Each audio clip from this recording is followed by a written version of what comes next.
आ जाए तो हमें बहुत खुशहाली समझना चाहिए अपने आप को। क्योंकि हर किसी को जीवन में ऐसा कोई व्यक्ति नहीं मिल पाता कि जिससे वो अपनी जिंदगी की कोई भी रहस्य को या राज को शेयर कर सके। आजकल बहुत कम होता है। कहते भी हैं, a friend in need is a friend in deed. एक सच्चा दोस्त हर जरूरत में हमारे साथ रहता है, हमारे सुख में सुखी, खुश, और दुखी हो तो वो भी दुख होने लगता है। ये एक इतना पवित्र संबंध है कि इसमें हमारा सोशल स्टेटस, सामाजिक स्तर कोई मैटर नहीं करता। हाँ, एक गरीब और अमीर भी बहुत अच्छे फ्रेंड्स हो सकते हैं, एकदम सच्चे। और भगवान ने अपनी हर लीला से हमें ये दिखाया। जैसे भगवान श्री राम जब थे वनवासी के रूप में थे, तब भी सुग्रीव जो कि राजा थे लेकिन उस समय वनों में भटक रहे थे, उनकी कितनी अच्छी मित्रता हुई। और स्वयं भगवान श्री कृष्ण की मित्रता सुदामा के साथ हम सभी जानते हैं कि कैसे भगवान ने निभाई। एक आदर्श प्रस्तुत किया मित्रता का। और मित्रता के इसी आदर्श मानदंडों को हमारे समक्ष बहुत ही सरल और सुंदर रूप में आज प्रस्तुत करेंगे हमारे आज के वक्ता जो हैं श्रीमान ब्रजपति प्रभु जी। प्रभु जी, दंडवत प्रणाम, बहुत बहुत स्वागत आपका। और हम आभारी हैं कि आप अपने इतने बिजी शेड्यूल में से भी समय निकालकर श्रद्धा कार्यक्रम में आए। Thank you so much Prabhu ji. Thank you. और प्रारंभ करने से पहले कार्यक्रम संक्षिप्त रूप में प्रभु जी का परिचय जो इस तरह से है कि प्रभु जी ने इलेक्ट्रिकल इंजीनियरिंग में स्नातक की डिग्री प्राप्त की है। हॉस्पिटल एडमिन में पोस्ट ग्रेजुएट डिप्लोमा किया। और फिर भक्ति वेदांत हॉस्पिटल हम सभी जानते हैं, वहां पर 18 वर्षों तक से प्रभु जी कार्य कर रहे हैं। और अभी अपना प्रभु जी का एक बिजनेस है, व्यवसाय है, वो कर रहे हैं करेंटली। और जहां तक कृष्ण भावनामृत जीवन की बात है तो प्रभु जी का कृष्ण भावनामृत जीवन सन 1999 से प्रारंभ हुआ। यानी कि सन 1999 में प्रभु जी इस्कॉन से जुड़े। और फिर इस्कॉन के संस्थापक आचार्य भक्ति वेदांत स्वामी श्रील प्रभुपाद, जिनका कि आविर्भाव प्राकट्य दिवस कल हम सभी लोगों ने बड़े उत्साह से मनाया, उनके प्रिय शिष्य परम पूज्य श्री राधानाथ स्वामी महाराज से आप श्री की दीक्षा हुई। प्रभु जी ने वैदिक अध्ययन करते हुए भक्ति शास्त्री और भक्ति वैभव का स्तर उत्तीर्ण किया है, जिसमें कि अनेक शास्त्र जैसे श्रीमद् भगवत गीता, श्रीमद् भागवतम, भक्ति रसामृत सिंधु, श्री शोकनिषद, श्री उपदेशामृत, ये सभी शास्त्र आते हैं। इन सबका अध्ययन बहुत ही गहराई से, गूढ़ता से प्रभु जी ने किया है। श्री श्री राधा गोपीनाथ मंदिर में भक्त समाज में प्रभु जी मेंटर की सेवा करने के साथ साथ प्रचार कार्य, भक्ति का प्रचार कार्य और महामंदिरों में विग्रह की श्रृंगार सेवा भी करते हैं। तो आइए आज लाभ उठाते हैं ऐसे सुंदर वैष्णव संघ का और श्रवण करते हैं प्रभु जी के श्रीमुख से। Hare Krishna. Thank you. Hare Krishna. Thank you. 2 minute के लिए कीर्तन करेंगे, देन हम लोग शुरू करेंगे। कीर्तन में आपको रिपीट करने की जरूरत नहीं है। एक्चुअली मैं थोड़ा शुरुआत कर देता हूँ। जय राधा माधव कुंज बिहारी, राधा माधव कुंज बिहारी, गोपी जन वल्लभा गिरिवरधारी, गोपी जन वल्लभा गिरिवरधारी, यशोदानंदन ब्रज जनरंजन, यशोदानंदन ब्रज जनरंजन, यमुना तीरावनचारी, यमुना तीरावनचारी,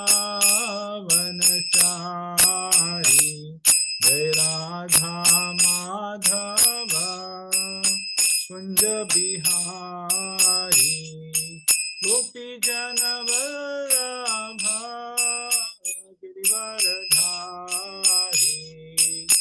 यशोदानंदन ब्रज जनरंजन, यशोदानंदन ब्रज जनरंजन, यशोदानंदन ब्रज जनरंजन, यमुना तीरावनचारी, यमुना तीरावनचारी, जय राधा माधव कुंज बिहारी। हरे कृष्णा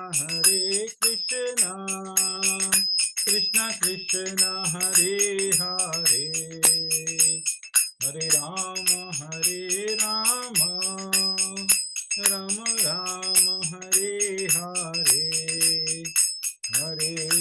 हरे कृष्णा कृष्णा कृष्णा हरे हरे हरे राम राम राम हरे हरे जय राधा गोपीनाथ राधे जय राधा गिरधारी राधे जय गौरानिताय जय गौरानिताय जय जय प्रभुपाद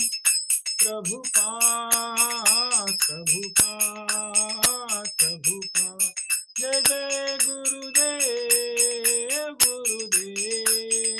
गुरुदेव जय जय गुरुदेव निताय गौर हरि बोल हरि बोल हरि बोल हरि बोल हरि नाम संकीर्तन की जय शील प्रभुपाद की जय अनंत कोटि वैष्णव वृंद की जय ओम अज्ञानतिमिरान्धस्य ज्ञानाञ्जनशलाकया चक्षुरुन्मिलितं येन तस्मै श्री गुरुवे नमः।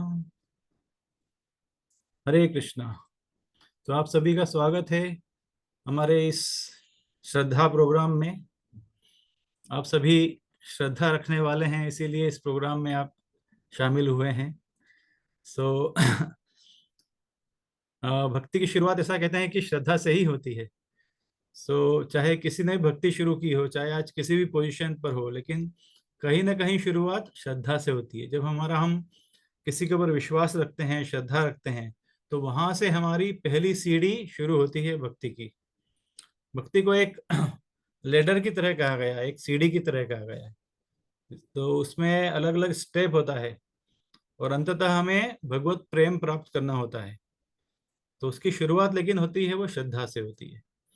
तो आपके प्रोग्राम का नाम ही बहुत सुंदर है, श्रद्धा।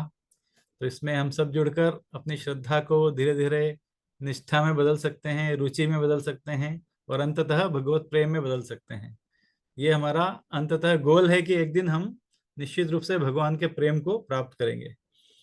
तो उसी दिशा में हम निरंतर भगवान की कथाएं सुनते रहें, उसका स्मरण करते रहें, एक दूसरे से चर्चा करते रहें।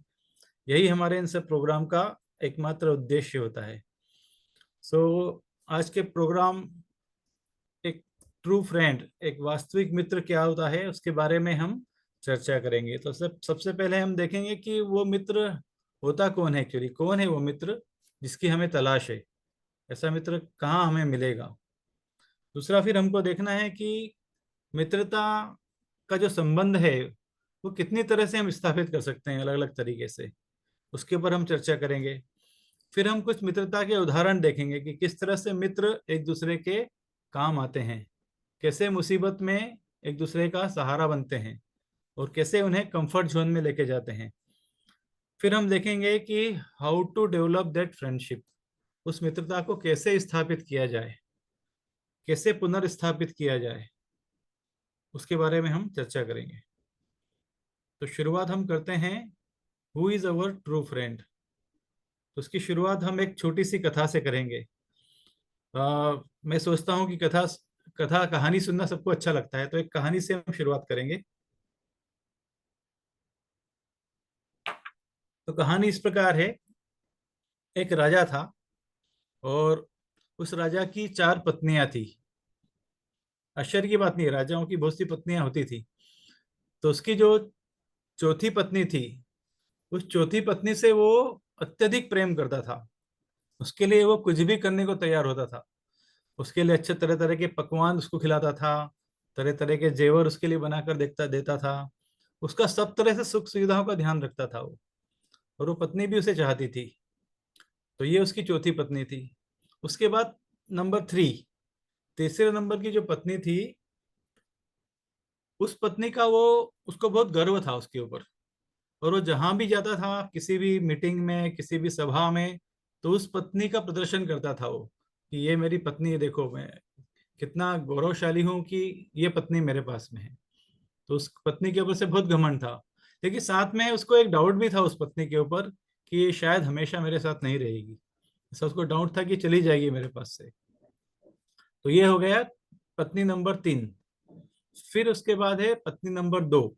जो दूसरे नंबर की जो पत्नी थी उससे वो बहुत प्यार करता था और सारे सुख दुख उसके साथ में बांटता था। वो जो भी उसको सलाह मशवरा करना है, जो भी उसको निर्णय लेना है, तो उनको निश्चित रूप से वो शामिल करता था अपने निर्णय में। और सारे सुख है, जो एंजॉयमेंट है, दुख दर्द है, वो उनके साथ ही बांटता था। तो वो थी पत्नी नंबर 2। और एक जो चौथे नंबर की, पहले नंबर की जो पत्नी थी, उसको राजा इतना प्रेम नहीं करता था, इतना उसकी तरफ ध्यान नहीं देता था। लेकिन उस पत्नी का उसके जीवन में बहुत बड़ा योगदान था।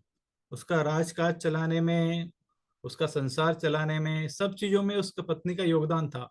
पर समहाउ और अदर राजा उस पहले नंबर की पत्नी पर ध्यान नहीं दे पाता था। तो धीरे धीरे समय बीतता जाता है और राजा वृद्ध होता जाता है। एक समय जब ऐसा आता है कि राज वैद्य उनको बोलता है कि अभी आपके जीवन में ज्यादा समय शेष नहीं बचा है, अभी आपको जाने की तैयारी करना पड़ेगा। तो राजा बहुत दुखी हो जाता है, चिंता में पड़ जाता है। बहुत नेचुरल बात है। किसी को भी अगर पता चलेगा कि इसकी मृत्यु होने वाली है तो उसको एक तरह का भय सताने लगता है। वो भय का कारण क्या होता है कि किस अनजान जगह पर मैं जाने वाला हूँ, कौन मुझे मिलने वाला है, कौन मेरी सहायता करेगा। होता है ना इस तरह का डर। आप मृत्यु की बात छोड़ दीजिए, आपको ट्रेन से किसी अनजान जगह पे जाना है, आपको बोल दिया कि अभी हम लोग यात्रा जाने वाले हैं अहोबलम। आपको पता नहीं अहोबलम कहाँ है, अभी रास्ते में कौन कौन से स्टेशन पड़ेंगे, उधर खाना मिलेगा प्रसादम के नहीं मिलेगा, तो साथ में बांध के लेके चलते हैं। बहुत सारी तैयारी करके जाते हैं हम लोग।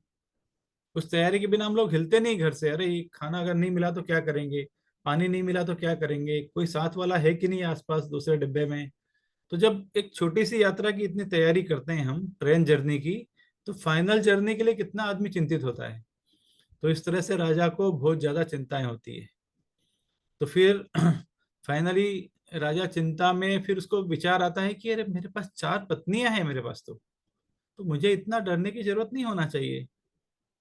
तो तुरंत उसके मन में जैसे ही विचार आता है, तुरंत वो अपने चौथे नंबर की पत्नी को बुलाता है, जिसे वो बहुत चाहता था। वो उसके लिए सब कुछ करता था वो। और पत्नी को बुलाकर वो बोलता है कि देखो मेरा ऐसा अंत समय है और मुझे जाना पड़ेगा अभी, तो क्या आप मेरा साथ दोगी। जैसे ही वो ये प्रश्न सुनती है, तुरंत बोल देती है, नो नॉट एट ऑल, मैं आपके साथ नहीं जा सकती हूँ मैं। राजा को इतना शौक लगता है, इसके कलेजे में एकदम धक्का लगता है। बोलता अरे इसके लिए तो मैंने सब कुछ किया और इसने सीधा मना कर दिया मुझे। तो राजा का दिल बैठ जाता है एकदम। फिर वो सोचता है चलो अभी तो 3 और है, अभी तीसरे नंबर की पत्नी को बुलाता है और उसको बोलता है कि मुझे आपके ऊपर बहुत गर्व है, आप तो, मैं हमेशा आपको साथ में रखता हूँ, क्या आप मेरे साथ चलोगी। तो वो साफ मना कर देती है, नो, आप जैसे ही जाओगे वो मैं किसी दूसरे के पास चली जाऊंगी मैं। तो राजा को जैसे किसी ने छुरी मार दी हो ऐसा लगता है उसको, ऐसा हृदय के ऊपर इतना आघात होता है वो। तो वो भी बहुत दुखी हो जाता है वो। फिर दूसरे नंबर पत्नी को बुलाता है। दूसरे नंबर की पत्नी के साथ उसने सारे सुख दुख जो थे शेयर किए थे, सारे एंजॉयमेंट सब में साथ में किए थे, सबसे सलाह मशवरा किया था उन्होंने। तो उनसे पूछता है वो कि आप मेरे साथ चलोगी। तो वो बोलते हैं कि नहीं सॉरी, हम आपके साथ तो नहीं जा सकते, ज्यादा ज्यादा शमशान तक हम आपके साथ जा सकते हैं, उसके आगे आपके साथ नहीं जा सकते। तो राजा को फिर से धक्का लगता है, फिर से दुखी हो जाता है वो। तभी पीछे से एक आवाज आती है, छोटी सी मध्यम आवाज आती है कि हे राजा आप चिंता मत करो, मैं आपके साथ चलूंगी। मैं, आप जहां भी जाने वाले हो मैं आपका साथ दूंगी, इसलिए आप बिल्कुल चिंता छोड़ दीजिए। तो जैसे ही राजा इस आवाज को सुनता है, जो कि उसकी पहली पत्नी की थी, तुरंत वो बहुत दुखी हो जाता है। वो, उसको बहुत दुख होता है कि मैंने जीवन भर इस पत्नी के ऊपर ध्यान नहीं दिया, जीवन भर मैंने इसको इग्नोर किया, और यही मेरे साथ खड़ी हुई है आज, यही मेरे साथ जाने को तैयार है आज। तो उसको बहुत दुख होता है कि अगर समय रहते हुए मैंने अगर आपके ऊपर ध्यान दिया होता तो आज शायद मेरी स्थिति कुछ अलग होती।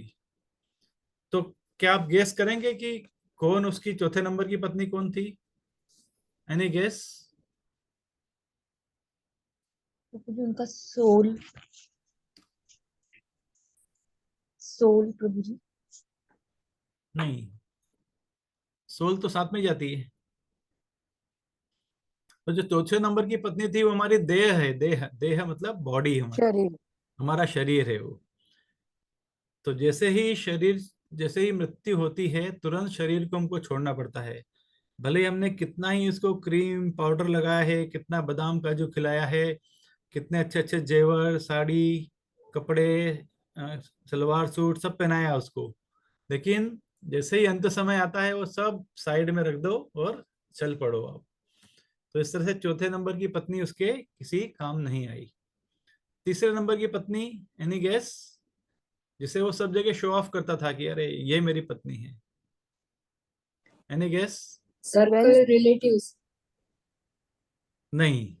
वेल्थ। लक्ष्मी, मनी, सॉरी, अपनी property, money. Yeah, very good. जो हरे थर्ड कृष्ण। नंबर की पत्नी थी वो थी उसकी प्रॉपर्टी, उसकी वेल्थ, उसकी जमीन जायदाद। अपनी जमीन जायदाद का आदमी बहुत शो ऑफ करता है, अरे मेरे पास इतना एकड़ जमीन उधर है, मेरे पास 3 BHK फ्लैट है, मेरे पास बंगला है। ये सब वो दिखावा करता है, कार है, गाड़ी है, बंगला है, ये सब है मेरे पास, तुम्हारे पास क्या है? आपने डायलॉग सुना होगा ना फिल्म का, मेरे पास माँ है। तो इसी तरह से वो बहुत दिखावा करता है उन चीजों का कि कार, गाड़ी, बंगला, इतना प्रॉपर्टी, इतना बड़ा राज्य, सब कुछ है मेरे पास में। लेकिन जैसे ही आपकी मृत्यु होती है तुरंत वो आपकी प्रॉपर्टी आपके नॉमिनी के नाम से चली जाती है। कोई नॉमिनी नहीं है तो गवर्नमेंट ले लेगी या कोई दूसरे लुटेरे लोग उसको लेके जाएंगे वो। तो वो टेम्परेरीली आपके नाम से है, आपके इस दुनिया में आने से पहले किसी और के नाम पे थी वो। अभी थोड़े दिन के लिए आपके नाम पे, कुछ सालों के लिए, फिर किसी और के नाम पे चली जाएगी। तो राजा को वही फियर था कि ये किसी के पास चली जाएगी, और नेचुरली प्रॉपर्टी किसी दूसरे के पास चली जाती है। तो इस तरह से जो उसकी तीसरे नंबर की, दूसरे नंबर की जो पत्नी थी, तीसरे नंबर की सॉरी, वो प्रॉपर्टी थी उसकी, वो भी साथ नहीं जाने वाली है। फिर दूसरे नंबर की पत्नी जिसके साथ वो अपना सुख दुख शेयर करता था, वो कौन है? कोई एनी गेस? आपने किसी ने बताया था पहले अभी? रिश्तेदार, दोस्त, हाँ, रिश्तेदार। रिश्तेदार, हमारे हमारे फ्रेंड्स, हमारे रिश्तेदार, हमारे परिवार के जन, हमारे शुभ चिंतक इत्यादि जो लोग हैं जिनके साथ हम लोग सब कुछ शेयर करते हैं, अपना अपना सुख दुख शेयर करते हैं, साथ में आते जाते हैं, साथ में बैठ के खाते हैं, त्योहार मनाते हैं, ये सारे लोग के साथ हमारा पूरा जीवन बीतता है। लेकिन सॉरी टू से, वो लोग क्या बोलते हैं, हम अब तक शमशान तक आपका साथ दे सकते हैं, उसके बाद हम लोग नहीं जा सकते हैं। और अभी आपको मालूम पड़ गया होगा पहली पत्नी कौन है। कौन है, कोई बताएंगे? कर्म, हमारे सॉरी, आत्मा। हमारे कर्म। आत्मा। कर्म, आत्मा, और कुछ एनी गेस? भगवान हमारे साथ भगवान, यस, परमात्मा। परमात्मा। भगवान जो है, जो परमात्मा है, वो हमेशा हमारे साथ रहते हैं, चाहे हम इस जीवन में हो, इस जीवन के बाद में कोई दूसरा जीवन हमें मिले या नहीं मिले, सूक्ष्म देह मिले तो भी साथ में रहेंगे, कुछ कीड़े मकोड़े का देह मिलेगी तो भी हमारे साथ रहेंगे, हम गाय बकरी बनेंगे तो भी हमारे साथ रहने वाले, वो हमारा साथ कभी भी नहीं छोड़ते हैं वो। तो एक सच्चे मित्र का यही एक पहचान होता है कि वो कभी भी साथ नहीं छोड़ता है। विशेष करके जब हम दुख की घड़ी में होते हैं, जब हम कष्ट में होते हैं, जब हमें किसी सहारे की जरूरत होती है, उस समय वो सबसे ज्यादा हमारी सहायता करते हैं। तो इस तरह से जो पहली पत्नी थी वो भगवान है, वो परमात्मा है जो हमारे हृदय में ही स्थापित रहते हैं। और उनका काम क्या है परमात्मा के रूप में? हमारे शरीर में दो तरह के कार्य होते हैं, एक वॉलेंट्रीली और इनवॉलेंट्रीली। वॉलेंट्रीली मतलब हमारे जो हाथ पैर, हमारी इंद्रियों से जो हम काम करते हैं, वॉलेंट्रीली होते हैं कि हमारी इच्छा से हम काम करते हैं, आगे बढ़ना है, ये उठाना है, ये देखना है, ये हमारी इच्छा से काम होता है। लेकिन कुछ कार्य ऐसे होते हैं शरीर के अंदर, वो इनवॉलेंट्रीली होते हैं। इसका मतलब है कि हमारा जो हृदय है वो कंटिन्यूअसली धड़कता रहता है, 100 साल तक धड़कता रहता है। कोई चार्ज करता है क्या उसको कि चलो मैं थोड़ा चार्जिंग में लगा देता हूँ, अभी स्लो हो गया? वो नहीं, वो कंटिन्यूस चलता रहता है वो। हमने भोजन में वड़ा पाव तो खा लिया, पर वो डाइजेस्ट कैसे होगा अंदर? वो कौन डाइजेस्ट करता है उसको? कैसे अलग अलग तरह के जूस बनते हैं अंदर, कैसे वो डाइजेस्ट होता है, कैसे एक जगह से दूसरी जगह जाता है वो, ये कार्य कौन करता है वो? हम कभी सोचते ही नहीं इसके बारे में। हमने तो सब खा लिया, थोड़ा पिज्जा खा लिया, थोड़ा वड़ा पाव खा लिया, लेकिन पचाने का काम भगवान करते हैं सारा उसका। तो ये इनवॉलेंटरी काम है। हमारा लीवर फंक्शन करता है, किडनी फंक्शन करती है, पैनक्रियास फंक्शन करता है। ये कौन करता है? ये सारे कार्य भगवान के द्वारा संपन्न किए जाते हैं। अज्ञानतावश हम लोग जानते नहीं, कि हम सोचते हैं कि ये सब अपने आप होता है, सब अपने आप होता है। अपने आप नहीं होता है। भगवान बैठे परमात्मा के रूप में और वो सारे कार्यों को संपन्न करते हैं। तो इस तरह से भगवान बोलते हैं भगवत गीता में, अहम वैश्वानरो भूत्वा प्राणी नाम देहम आश्रितम प्राण प्राण समायुक्तम पचामी अन्न चतुर्विधम। अलग अलग वैरायटी के हम लोग खाना खाते हैं। चतुर्विधम मतलब 4 तरह के बताए हुए। कुछ हम चबा के खाते हैं, कुछ चूस के खाते हैं, कुछ ड्रिंक करते हैं। तो इस तरह से अलग अलग तरह के होते हैं खाद्य पदार्थ। तो भगवान बोलते हैं पचामी अहम चतुर्विधम, इन चारों को मैं ही पचाता हूँ। ये भगवान गारंटी से बोल रहे हैं, ऐसा मन माफिक नहीं है ये। भगवान बोल रहे कि मैं ही पचाता हूँ उसको। आपके हृदय को मैं ही चलाता हूँ, आपके लीवर किडनी को मैं ही चलाता हूँ मैं। तो सोचिए, जो मित्र है वो हर टाइम हमारी सेवा में लगे हुए हैं, लेकिन अनफॉर्चुनेटली हम उनकी तरफ ध्यान नहीं दे पाते हैं। तो ऐसे मित्र के लिए इंग्लिश में सिर्फ एक ही वर्ड होता है, फ्रेंड। लेकिन संस्कृत के अंदर हर तरह के मित्र का अलग अलग तरह से नाम दिया हुआ है। किसको मित्र बोलते हैं, किसको सखा बोलते हैं, किसी को सूरदम बोलते हैं। ऐसे बहुत सारे नाम है अलग अलग। तो भगवान के लिए जो नाम यूज किया गया है उसको सूरदम बोलते हैं। सूरदम का मतलब क्या हुआ? भगवत गीता के श्लोक में भगवान बोलते हैं 5.29 में, भोक्तारम यज्ञ तपसः सर्वलोक महेश्वरा सुरदम सर्वभूतानाम ज्ञात्वा माम शांति मृच्छति। भगवान क्या बोल रहे हैं? भोक्तारम यज्ञ तपसः, हम जितनी भी तपस्या करते हैं, जितने भी व्रत उपवास करते हैं, जितनी भी साधना करते हैं, उन सबका भोक्ता मैं हूँ। भोक्तारम यज्ञ तपस्या सर्वलोक महेश्वर, और मैं सारे लोगों का महा ईश्वर हूं, मैं सबका कंट्रोलर हूं मैं। और सूरदम सर्वभूतानाम, भगवान सिर्फ मेरे मित्र या अर्जुन के या सुदामा के मित्र नहीं हैं, सर्वभूतानाम, सारे प्राणियों के मित्र हैं भगवान। और कैसे मित्र हैं? सच्चे मित्र हैं, हितैषी मित्र हैं। ऐसा मतलब क्या बोल सकते हैं, कुछ मित्र होते हैं ना कि कुछ अच्छा जब हमारे दिन चलते हैं, जब बहुत सारे मित्र बन जाते हैं, लेकिन जैसे ही बुरा समय आता है वो सब अपना अपना रास्ता नाप लेते हैं, कि कोई इधर चला जाता है, कोई उधर चला जाता है।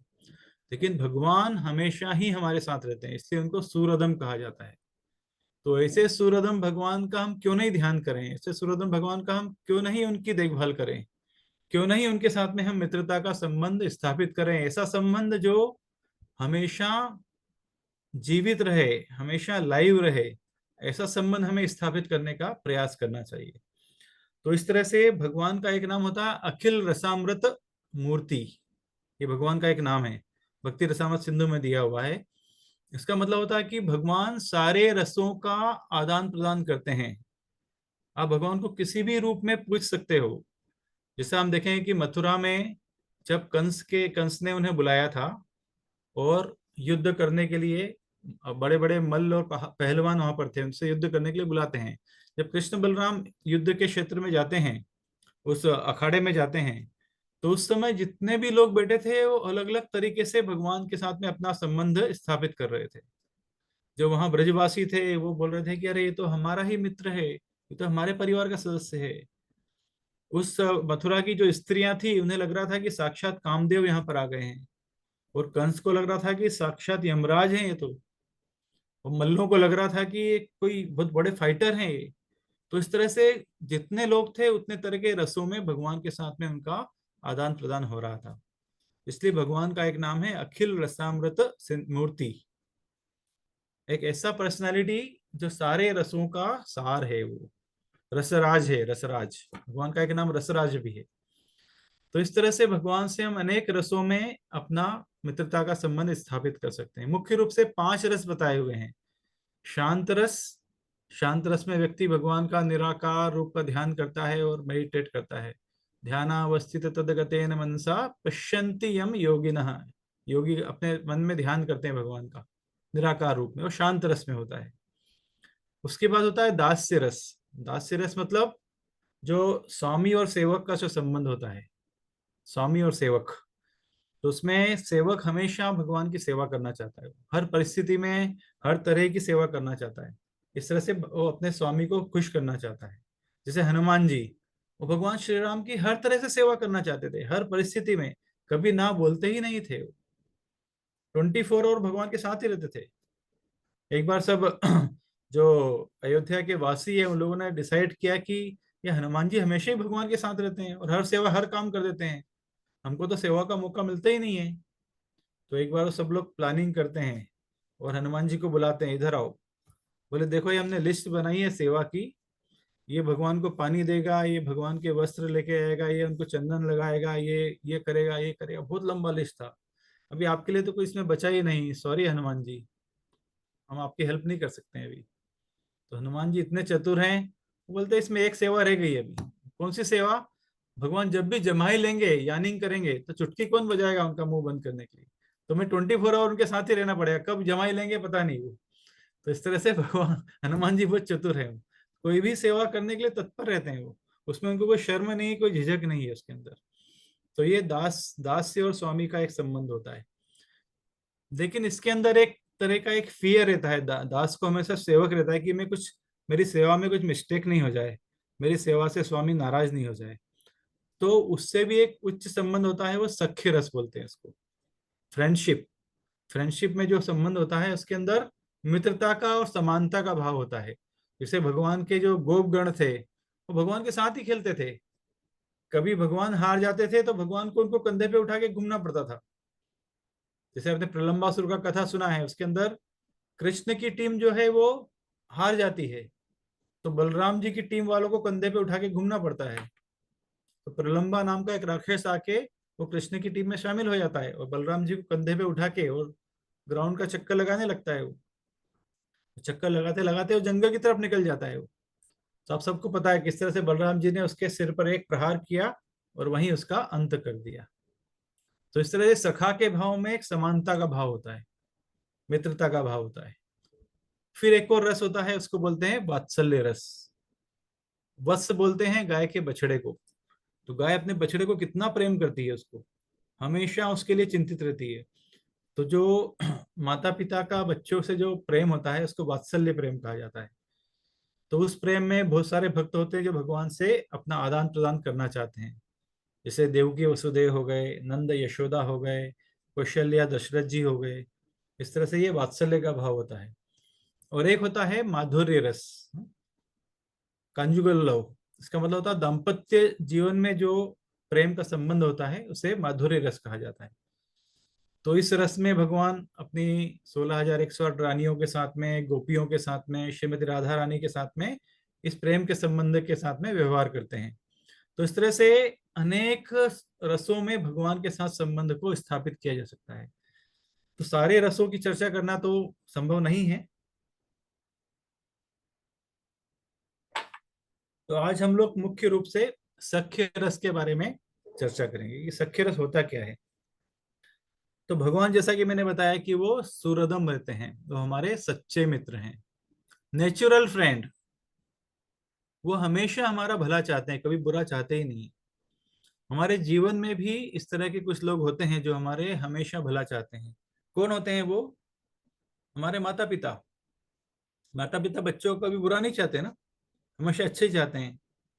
हमारे पति या पत्नी, वो हमेशा हमारा भला चाहते हैं, होप सो। तो इस तरह से वो भी हमारे हमेशा सच्चे मित्र होते हैं। इस तरह से भगवान हमारे नेचुरल फ्रेंड है, वो कभी हमारा बुरा चाहते ही नहीं है, इसलिए उनको सुहृदम कहा जाता है। वो हमारा साहस बढ़ाते हैं, हमको आत्मविश्वास देते हैं। कभी हम संकट में होते हैं तो हमें गाइड करते हैं वो। जैसा कि हम बोलते हैं ना कि हमारा, मेरा जो सिक्स्थ सेंस है, छठी इंद्री जो ऐसा बोल रही है, वो छठी इंद्री क्या होती है, वो सिक्स्थ सेंस क्या होता है?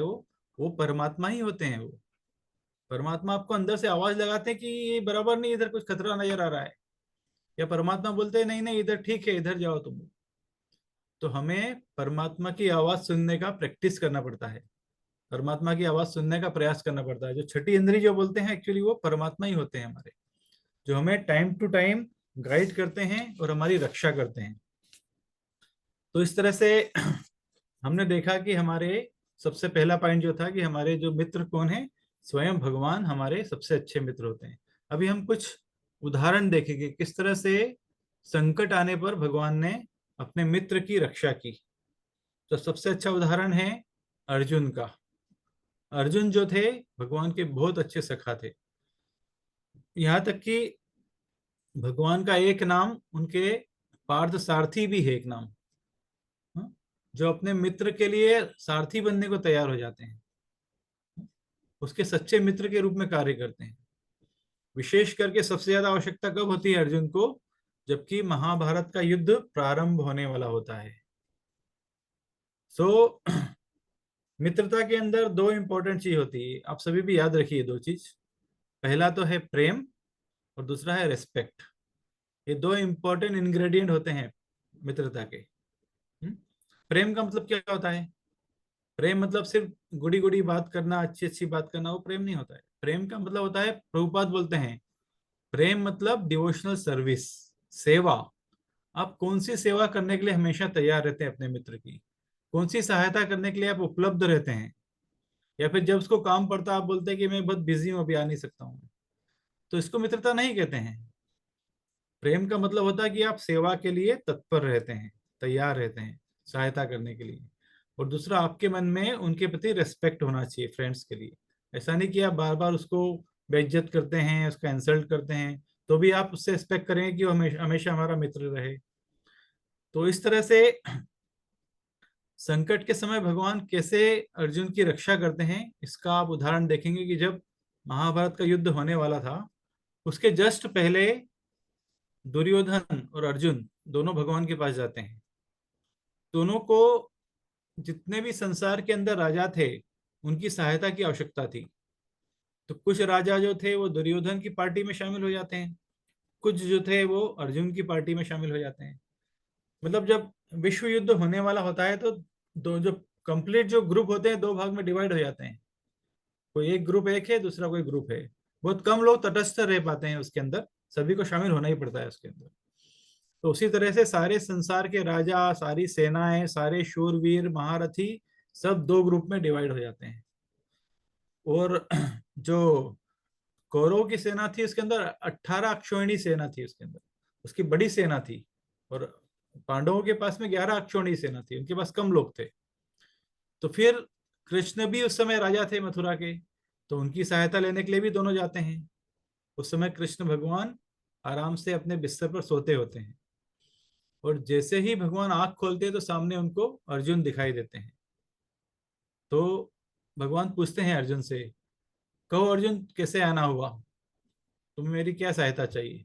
तो इतने में सिर के साइड में दुर्योधन खड़ा रहता है, और वो तुरंत बोलता है कि भगवान मैं पहले आया हूं यहाँ पे, हे कृष्णा मैं पहले से आके खड़ा हूँ, मैं सिरहाने खड़ा हूँ, आप इसलिए मुझे देख नहीं पाए। अर्जुन पैर के पास खड़ा था। तो हमारा हमारा सही तरीका क्या होता है, हम भगवान के पैर के साथ में उनका दर्शन की शुरुआत करते हैं। अपने आप की पोजीशन हम निम्न रखते हैं। देखिए चूंकि दुर्योधन घमंडी था तो वो सिर के पीछे खड़ा रहता है भगवान के। तो बोलता कि पहले मैं आया तो पहले मेरा हक है कि मुझे मिलना चाहिए जो मांगू मैं। भगवान कृष्ण बोलते हैं कि देखो मैंने पहले अर्जुन को देखा है, मैं जिसको पहले देखा है उसको मानूंगा कि पहले वो आया है। तो दुर्योधन वहां पर फिर आर्गुमेंट करता है कि नहीं नहीं, पहले तो मैं आया था, मुझे मिलना चाहिए। तो भगवान फिर उसको शास्त्र के हिसाब से बताते हैं। शास्त्र में लिखा है कि छोटे का हक पहले होता है मांगने का, अर्जुन तुमसे छोटा है इसलिए पहले उसका हक है मांगने का। ठीक है, अभी भगवान ने बोल दिया तो मानना पड़ेगा। अर्जुन से पूछते हैं बोलो क्या चाहिए? मेरे पास दो चीज है, एक तरफ तो मैं अकेला रहूंगा, निहत्ता, युद्ध में भाग नहीं लूंगा, और दूसरी तरफ मेरी नारायणी सेना है जो कि अविजयी है, कोई उसको हरा नहीं सकता है, उसको विश्व विजयी सेना है वो। तो दूसरे व्यक्ति को वो मिलेगा। अभी आप चुन लीजिए इसमें से क्या लेना चाहते हो। तो अर्जुन ने बिना सोचे, बिना कुछ, नेचुरली जवाब दिया कि भगवान मुझे तो आप चाहिए, मुझे आपकी सेना नहीं चाहिए। अभी दुर्योधन का क्या कंडीशन था, मन ही मन उसका दिल तो बल्ले बल्ले कर रहा था, अरे मेरे को तो सेना ही चाहिए थी, पर ऊपरी मन से क्या बोलता है वो कि भगवान मुझे भी आप ही चाहिए थे, पर क्या करो अभी अर्जुन ने मांग लिया आपको। देखिए पॉलिटिकल आंसर होता है ना, पॉलिटिक्स लोग मन में कुछ और चलता है और जिह्वा पे कुछ और रहता है एक्चुअली। बोलते कुछ और है, करते कुछ और है। तो मन में उसकी इच्छा थी कि मुझे सेना ही मिले, और उसका मन माफी की इच्छा पूरी हो गई, उसको सेना ही चाहिए थी। तो इस तरह से भगवान बोलते हैं ठीक है सेना दुर्योधन तुम लेके जाओ और मैं अर्जुन के साथ रहूंगा। तो सोचिए अभी कौन ज्यादा समझदार है, हमको खुद को आगे मालूम पड़ जाएगा, जैसे युद्ध आगे बढ़ेगा हमको मालूम पड़ जाएगा कौन ज्यादा समझदार है। तो इस तरह से भगवान अर्जुन के साथ हो लेते हैं, और उनको होना ही था एक्चुअली, क्योंकि वो उनके परम सखा थे, परम मित्र थे, उनको कैसे संकट के समय छोड़ सकते थे वो। तो जैसे ही युद्ध का बिगुल बजता है, सारे शंख बजने लगते हैं, सारी सेनाएं कुरुक्षेत्र के मैदान में इकट्ठी हो जाती है। उस समय अर्जुन प्रार्थना करते हैं भगवान से कि मेरे रथ को आप दोनों सेना के बीच में लेके चलो। जब भगवान उनके रथ को लेके जाते हैं, और जब अर्जुन देखते हैं कि सामने की जो सेना है उसमें कौन है, उसके अंदर द्रोणाचार्य हैं, कृपाचार्य हैं, भीष्म पितामह हैं, इत्यादि शकुनी, और मेरे खुद के 100 भाई जो कौरव हैं वो खड़े हुए हैं, मेरे ससुर, मेरे चाचा, मेरे कजिन भाई, ये सारे लोग खड़े हुए हैं। तो अर्जुन उस समय टोटली कंफ्यूज्ड हो जाते हैं, और उनके मन में दया इतनी आ जाती है कि इन लोगों को मार के मैं राजी करूंगा तो क्या फायदा। आप कल्पना कर सकते हैं कि अर्जुन की पोजीशन पे हम अपने आप को रखें कि हम अपने रिश्तेदार को मार के अगर प्रॉपर्टी चाहिए हमको उनकी हत्या करके, तो क्या आप लोगे क्या? नहीं लोगे। कोई भी व्यक्ति नहीं करेगा ऐसा काम ना, जब तक कि वो बहुत दुष्ट नहीं हो या फिर वो धर्म पे चलने वाला नहीं हो। तो इस तरह से अर्जुन टोटली कंफ्यूज हो जाते हैं, और क्या बोलते हैं भगवान से, भगवान मेरा मुंह सूख रहा है एकदम, मेरी जबान लड़खड़ा रही है, मेरा गला सूख रहा है, मेरा शरीर पूरा पसीने पसीने हो रहा है, मेरे जो रोम है वो खड़े हो गए हैं, और मेरे हाथ में इतनी ताकत भी नहीं बची है कि मैं इस गांडीव को धारण कर सकूं। ये गांडीव मेरे हाथ से फिसल के जा रहा है अभी, और वो खड़ा भी नहीं हो पा रहा था, नीचे बैठ जाता है रथ के अंदर वो। इन सारे लक्षणों को क्या बोलते हैं? डिप्रेशन, बराबर ना। अर्जुन तुरंत डिप्रेशन में चले जाते हैं, उनको इतना टेंशन होता है, इतना दुखी हो जाते हैं वो। तो व्यक्ति जब ऐसी कंडीशन में होता है तो उसको सबसे ज्यादा अपने मित्रों की आवश्यकता होती है, सबसे ज्यादा मित्रों की आवश्यकता होती है उसको, जिसके साथ वो अपना मन का हाल बता सके, उसके साथ क्या गुजर रहा है वो बता सके। इसलिए हम सबके जीवन में कुछ अच्छे मित्र होना बहुत जरूरी होता है, ताकि जब भी हमारे जीवन में कुछ संकट आता है, जब ऐसी परिस्थिति आती है कि हम कुछ निर्णय नहीं ले पा रहे हैं, तो उस समय वो मित्र हमारी सहायता करते हैं। कम से कम एक मिनिमम एक मित्र तो ऐसा होना ही चाहिए जिससे हम अपना दिल का हाल कह सकते हैं उसको। ये बात मैं नहीं बोल रहा हूँ, ये बात रूप गोस्वामी बताते हैं कि 6 तरह के लविंग एक्सचेंज उन्होंने बताए हैं। क्या क्या है? ददाति प्रतिगृणाति गुह्यम आख्याति पृच्छति भुंक्ते भोजयते चेव षड्विधम प्रीति लक्षणम। मित्रता का, प्रेम का संबंध है वो 6 तरह से होता है। ददाति प्रतिगृणाति, किसी को कुछ गिफ्ट देना, किसी से कुछ गिफ्ट एक्सेप्ट करना। गुह्यम आख्याति पृच्छति, ये बहुत इंपॉर्टेंट पॉइंट है ये। उसके कुछ सीक्रेट्स हैं वो आपको मालूम होना चाहिए परम मित्र के, और आपके कुछ सीक्रेट उसको बता के रखना चाहिए। भाई ये मेरी समस्या है, मेरे अंदर ये कमी है, ये दोष है, ये ऐसा आपको आपके जो परम मित्र है उसको मालूम होना चाहिए। भुंगते भोजयते, वो प्रसादम का तो एक्सचेंज हम करते ही हैं, प्रसादम खाना और प्रसादम खिलाना। तो ये 6 लविंग एक्सचेंज बताए हुए हैं।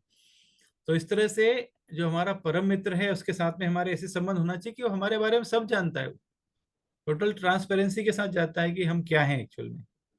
बाहर की दुनिया में हम लोग रहते कुछ और है, दिखाने के कुछ और प्रयास करते हैं।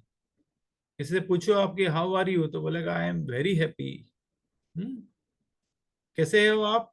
छान, बहुत अच्छा हूं मैं, कोई प्रॉब्लम नहीं मेरी लाइफ में, ऐसे ही बोलते ना। भले ही दुनिया भर की प्रॉब्लम खड़ी हुई है सिर के ऊपर, लेकिन हम लोग क्या बोलते हैं कि आई एम ओके। तो ये बाहर की दुनिया के लिए होता है, लेकिन हमारे मित्र के साथ हमारे ऐसे संबंध होना चाहिए कि हम उसको बता सके कि मेरे साथ क्या हो रहा है। जैसा कि अर्जुन यहाँ पर बता रहे हैं, मेरी त्वचा जल रही है, मेरा पूरा स्किन ऐसा बर्निंग सेंसेशन हो रहा है, मैं खड़ा भी नहीं हो पा रहा हूँ, और ऐसा राज्य लेके मैं क्या करूंगा जहां मुझे अपने रिश्तेदारों को मारना पड़े। तो इससे ज्यादा अच्छा है कि मैं भीख मांग के अपना काम चला लूंगा। तो क्या आप सोचते हैं ये सही निर्णय था?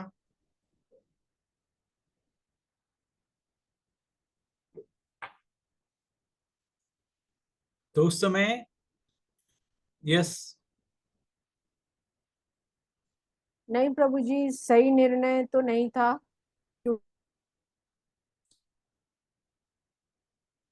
आप म्यूट पे हो गए, म्यूट पे चले गए। आप म्यूट हो गए।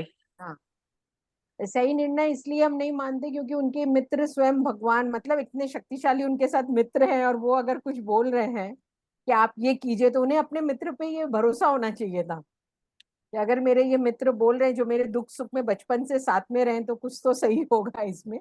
सो अभी तक भगवान ने बोलना शुरू नहीं किया एक्चुअली, अभी बोलना शुरू करेंगे वो। नहीं, अभी नेक्स्ट स्टेप यही है एक्चुअली। नेक्स्ट स्टेप में अर्जुन यही बोलते हैं, क्या बोलते हैं? कार्पण्य दोषो अपहत स्वभावा पृच्छामि त्वां धर्म सम्मूढ़ चेतः यत् श्रेयस्वान्निश्चितं ब्रूहि तन्मे शिष्यस्ते हम साधि माम त्वां प्रपन्नम। बोले अभी तक तो मित्रता के साथ बात कर रहा था मैं, पर मुझे अभी मित्रता से ज्यादा गाइडेंस की जरूरत है। अभी मुझे गुरु की जरूरत है। शिष्यस्ते हम, मैं अभी शिष्य बन गया हूं आपका। साधि माम त्वाम प्रपन्नम, अभी आप जो बोलोगे वो करूंगा मैं, आप मुझे गाइड करो। मैं सो मित्रता के लिए बहुत सारे रोल होते हैं। कभी कभी हमारे गाइड का भी काम करता है। कभी हमें उत्साह भी दिलाता है वो, कभी हमें संकट से उबारता भी है, कभी आर्थिक मदद भी करता है, कभी मेंटली भी हमको संबल देता है, सहारा देता है हमको। तो इस तरह से मित्रता के बहुत सारे रोल होते हैं। तो यहाँ पर इस पर्टिकुलर जगह पे अर्जुन बोलते हैं कि अभी मुझे मित्रता से ज्यादा आपके गाइडेंस की जरूरत है। तो कृपया मुझे आप गाइड करो कि मुझे क्या करना चाहिए। तो इस तरह से भगवत गीता की शुरुआत यहाँ से होती है। भगवान ने अर्जुन को ये सारा ज्ञान दिया इस संकट के समय में, और उनकी जो सारा डिप्रेशन था, जितना टेंशन था, जितना भी उनका तनाव था, वो सारा दूर किया उन्होंने। जब एक कोई जनरल व्यक्ति है, उसके जीवन में संकट आता है, तो वो क्या करता है? जनरली लोग गलत जगह पे जाके आश्रय लेते हैं। कुछ लोग नशे का आश्रय लेते हैं। उनके ऐसे मित्र भी मिल जाते हैं कि चल एक पैक तू ले, एक मैं लूं, और हमारे सारे दुख दर्द दूर हो जाएंगे। एक चिलम तू लगा, एक मैं लगाता हूँ, दुख दर्द हमारे धुएं में उड़ जाएंगे। कुछ लोग टेंशन में आके ज्यादा खाते हैं, खाना खाते ही। कुछ लोग टेंशन में खा भूखी उड़ जाती है उनकी। सो कुछ लोग अलग अलग तरह के लोग अलग अलग तरह के आश्रय लेते हैं।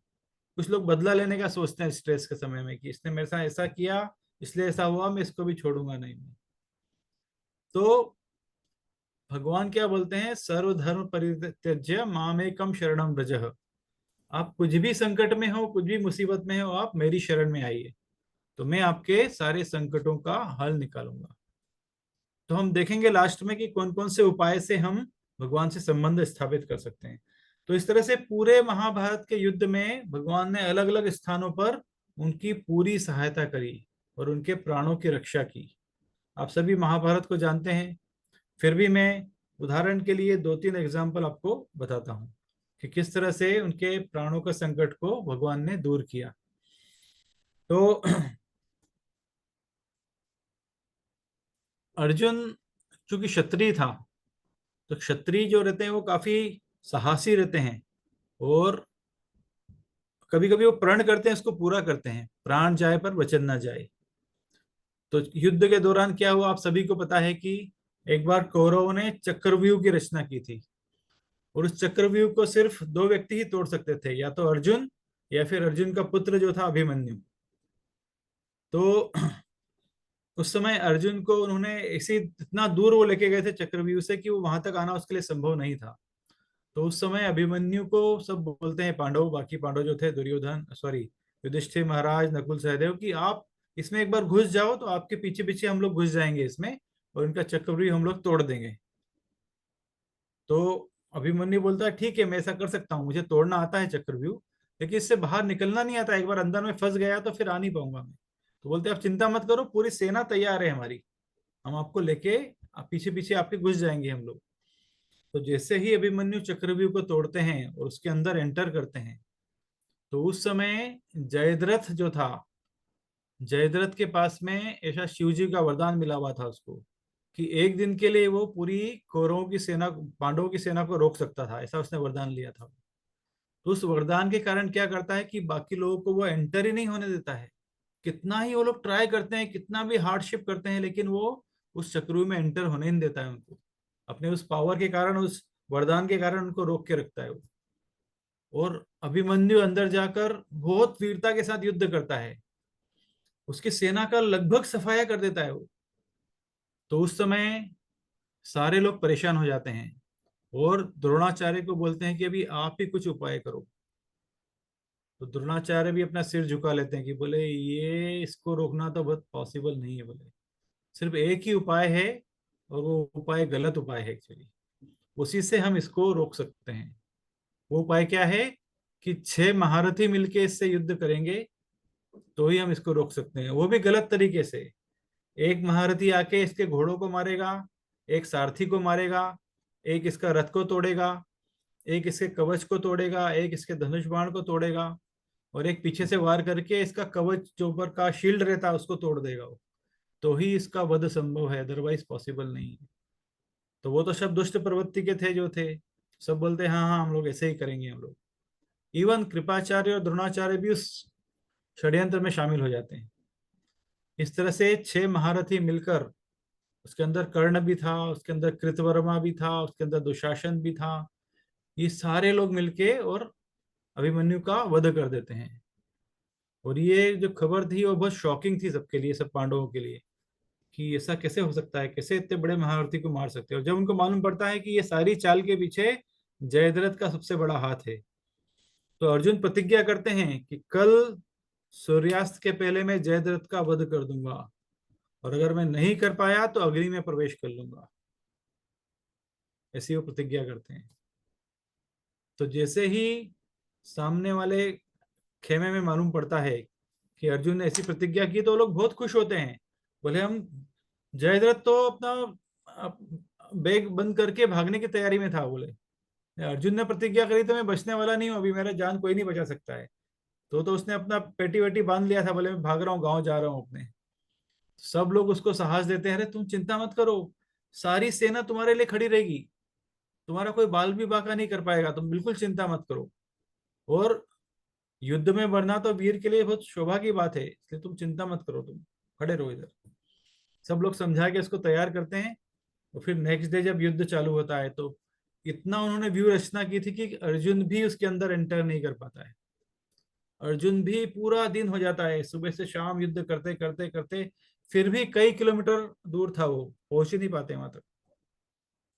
फिर लास्ट का जब 2 घंटे बचते हैं तब उन्हें जयद्रथ का रथ दिखने लगता है, लेकिन फिर भी बहुत दूर था वो। फिर प्रयास करते करते करते पास में आते हैं, लेकिन तब तक सिर्फ आधा घंटा बचा था। अभी आधे घंटे में, इतने में फिर से सारी सेना सामने आ जाती है उनकी। कृष्ण भगवान बोलते हैं कि देखो अभी अब तुम्हारे लिए पॉसिबल नहीं है ये। सो भगवान का क्या प्रॉमिस है, न मे भक्ता प्रणश्यति, मेरे भक्त का विनाश नहीं होना चाहिए, ये मेरा प्रण है। तो भगवान क्या करते हैं, तुरंत अपना हाथ ऊपर करते हैं, सुदर्शन चक्र को बुलाते हैं, सुदर्शन चक्र जाके वो सूर्य के ऊपर आगे छाया कर देता है। जैसे चंद्र ग्रहण होता है ना, चंद्रमा सूर्य के सामने आ जाता है, तो ऐसा चंद्र ग्रहण जैसी स्थिति होती है और तुरंत सब जगह अंधकार छाने लग जाता है, सूर्य पूरी तरह से विलुप्त हो जाता है। और सारे कौरव जो हैं वो अपने अपने रथ से उतर के और डांस करने लग जाते हैं, नाचने लग जाते हैं कि चलो अभी तो अर्जुन समाप्त, मतलब युद्ध समाप्त, सबसे बड़ा योद्धा अर्जुन ही था। तो बोले कि वो अग्नि में प्रवेश कर लेंगे, मतलब हम युद्ध जीत गए अभी। तो सारे लोग खुशी के मारे नाचने लगते हैं। इवन जयद्रथ भी अपने रथ से उतर के और नाचने लग जाता है उधर, भांगड़ा करने लग जाता है उधर। भगवान देखते हैं कि हाँ अभी पास में आ गया है वो, तो तुरंत वो अपना सुदर्शन चक्र को वहां से हटाते हैं, तुरंत एकदम लाइट सब जगह आ जाती है और सब लोग चौकन्ने हो जाते हैं। भगवान बोलते हैं कि ये रहा जयद्रथ और ये तुम्हारा गांडीव, उठाओ और इसको तुरंत वध कर दो इसका। तुरंत अर्जुन अपने बाण चढ़ाते हैं और उसका वध कर देते हैं। लेकिन उसका वध भी साधारण नहीं होता है। भगवान पहले ही अर्जुन को चेतावनी देते हैं कि इनके पिता ने इनको ऐसा वरदान दिया है कि जो भी मेरे पुत्र का सिर जमीन पे गिराएगा उसके सिर के 1000 टुकड़े हो जाएंगे। तो मरने के बाद भी इसका सिर नीचे नहीं गिरना चाहिए। तुम ऐसा बाण चलाओ कि इनके पिताजी तपस्या कर रहे हैं यहाँ से बहुत दूर एक पर्वत के ऊपर, ये सिर सीधा उनकी गोद में जाके गिरना चाहिए। तो अर्जुन ऐसा बाण चलाते हैं कि सीधा रथ उसका सिर लेके उड़ जाता है वो सीधा उसके पिता की गोद में गिरता है। उसके पिताजी जैसे ही देखते हैं, तपस्या में रहते हैं वो, अरे ये क्या गया, तो तुरंत झटका देके नीचे गिराते हैं उसको, सिर को। तो उनके सिर के 1000 टुकड़े हो जाते हैं। तो एक ही बाण से दोनों का निशाना हो गया। पिताजी का भी नाश हो गया, उसका भी नाश हो गया। इस तरह भगवान ने उसके प्राणों की रक्षा की, अदरवाइज ये पॉसिबल नहीं था वो। तो इस तरह से भगवान संकट में हम सबकी रक्षा करते हैं। ये तो एक इंसिडेंट है, ऐसे इंसिडेंट 3 बार हुए। जब अर्जुन ने बोला मैं अग्नि में प्रवेश कर जाऊंगा, उसका उसका एक ही यही था, एक वो कुछ नहीं हुआ, मैं अग्नि में प्रवेश कर जाऊंगा। एक बार युद्ध करते करते क्या हुआ कि अर्जुन को युधिष्ठिर महाराज नजर नहीं आते कहीं पे। उनको लगता है उनको कुछ हो तो नहीं गया, वो कहाँ गए वो। भीषण युद्ध चल रहा था और बीच में युधिष्ठिर महाराज दिखाई नहीं देते हैं। एक्चुअली वो टेंट में आ गए थे कुछ समय के लिए, कुछ उनको ड्रेसिंग, हाथ में पट्टी वगैरह बांधने के लिए। तो अर्जुन परेशान, उसके भाई को बहुत प्रेम करते थे वो युधिष्ठिर महाराज। तो तुरंत जाते, ढूंढते ढूंढते वहां पे देखते थे, वहां बैठे हुए थे वो। तो बोलते अरे, युधिष्ठिर महाराज बहुत नाराज होते हैं उनसे, पर तुम यहाँ क्यों आ गए युद्ध छोड़ के। तो बोलता मैं आपको देखने के लिए आ गया। बोले आपको देखने के लिए आना चाहिए, कैसा भीषण युद्ध चल रहा है। आपका गांडीव यूजलेस है, एक्चुअली कुछ काम का नहीं है वो, धिक्कार है ऐसे गांडीव के ऊपर। जैसे ही युधिष्ठिर महाराज ये बोलते हैं, अर्जुन तुरंत अपनी तलवार निकालते हैं। बोले मैंने ऐसा प्रण लिया हुआ है कि जो भी मेरे गांडीव को धिक्कारेगा ना, उसका मैं सिर काट दूंगा। बोले तो मुझे अब आपका सिर काटना पड़ेगा। तो भगवान कृष्ण बोलते हैं अरे क्या तुम उल्टी सीधी प्रतिज्ञा लेते रहते हो। बोले अपने भाई बहन के ऊपर कौन वार करता है। बोले ऐसा। तो बोले अभी क्या करूं मैं, अभी मैंने ऐसी प्रतिज्ञा ली है, और क्षत्रिय तो अपना प्राण जाए पर वचन ना जाए, मैंने वैसा बोला हुआ है ऐसा। भगवान बोलते ठीक है, मैं उपाय बताता हूँ। बोले एक काम करो, तुम अपने भाई को तुम अपशब्द बोलो, यहाँ पर कुछ उल्टा सीधा उनको बोलो। अपने से बड़ों को का अपमान करना मतलब उनकी उनकी मृत्यु के जैसा होता है, उनको मारने के समान होता है। तो अब अभी अपने मुंह से उनका अपमान करो। तो तुरंत वो अर्जुन 3-4 शब्द बोलते कि क्या तुमने जुआ खेलने में सबको हरा दिया, हमारे को ऐसी परिस्थिति में डाल दिया, ऐसा उल्टा सीधा बोलते हैं उनको। भगवान बोलते हैं बराबर हो गया अभी। अपने से बड़ों का इसलिए हमें हमेशा रिस्पेक्ट करना चाहिए। उनको अपशब्द बोलना मतलब उनको मारने के समान होता है। फिर अर्जुन बोलता है कि अभी मैं फिर अभी अग्नि में जा रहा हूँ। बोले क्यों जा रहे हो। बोले अभी अग्नि में। बोले मैंने मेरे भाई को अपशब्द बोल के मैं जिंदा कैसे रह सकता हूँ मैं। भगवान बोलते हैं अरे ये क्या प्रॉब्लम है बोले आप लोगों का। बोले ठीक है, इसके लिए भी उपाय है शास्त्रों में। तुम अगर अपने बड़ों के सामने खुद का ग्लोरिफिकेशन करते हो कि मैं इतना बड़ा हूँ, मैं इतना महान हूँ, मैं ये कर सकता हूँ, तो वो it is as good as खुद को मारने के समान होता है, वो आत्महत्या के जैसा होता है। तो बोले इसलिए आप अपने मुंह से अपनी खुद तारीफ करो उनके सामने, तो बहुत तारीफ करता है वो, तो वो बराबर हो जाता है। तो इस तरह सेकंड स्थान पर भी भगवान उनकी रक्षा करते हैं।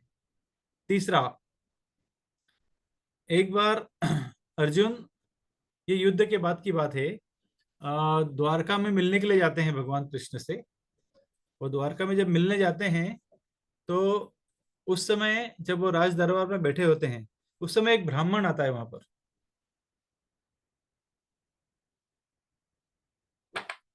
वो ब्राह्मण आकर भगवान कृष्ण को बहुत अपशब्द बोलता है। मतलब किस तरह के तुम राजा हो। बोले तुम असली राजा हो ही नहीं। बोले आपके होते हुए अगर आपके संतान की मृत्यु हो रही है तो मतलब आप किस तरह के राजा हो। तो सारी सभा में सारे बड़े बड़े योद्धा चुपचाप बैठे रहते हैं, कोई कुछ भी नहीं बोलता है वो। लेकिन अर्जुन से सहन नहीं होता है। अर्जुन बोलता अरे तुम ऐसा कैसे बोल सकते हो राजा को। तो बोलता है कि मेरे 9 पुत्र जन्म लेते से ही उनकी मृत्यु हो गई। तो कोई भी अगर वो राइटियस किंग होता है, अगर असली राजा होता है, तो राजा के होते हुए छोटे बच्चों का निधन नहीं होना चाहिए, असली राजा है तो। ऐसा ऐसा पहले के जमाने में माना जाता था कि राजा अगर पापी हो तो ये सब होता था, नहीं तो नहीं होना चाहिए।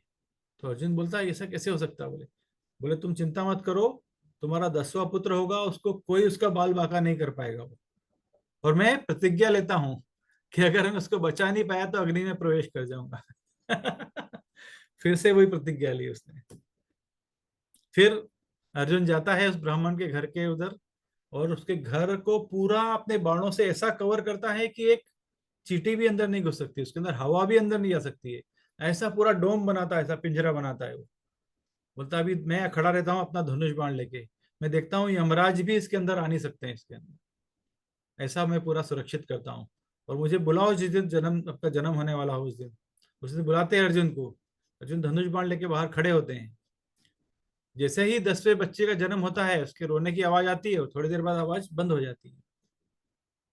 फिर ब्राह्मण आता है बाहर रोते हुए, बोले क्या फायदा, बोले आपका, आप खड़े हो यहाँ पे और मेरा 10वां पुत्र भी गायब हो गया। तो अर्जुन बोलता है कि चलो अभी मैं क्या करूं फिर। अभी तुरंत अग्नि लकड़ी इकट्ठी करता है, बोले चलो मैं अग्नि में प्रवेश कर जाता हूँ। कृष्ण बोलते हैं अरे रुको रुको रुको तुम क्या बार बार अग्नि में प्रवेश करते हो, चलो मेरे साथ में। भगवान उनको अपने रथ में सवार करते हैं और रथ में बिठा के उनको लेके जाते हैं। कहाँ लेके जाते हैं? बहुत दूर लेके जाते हैं उनको।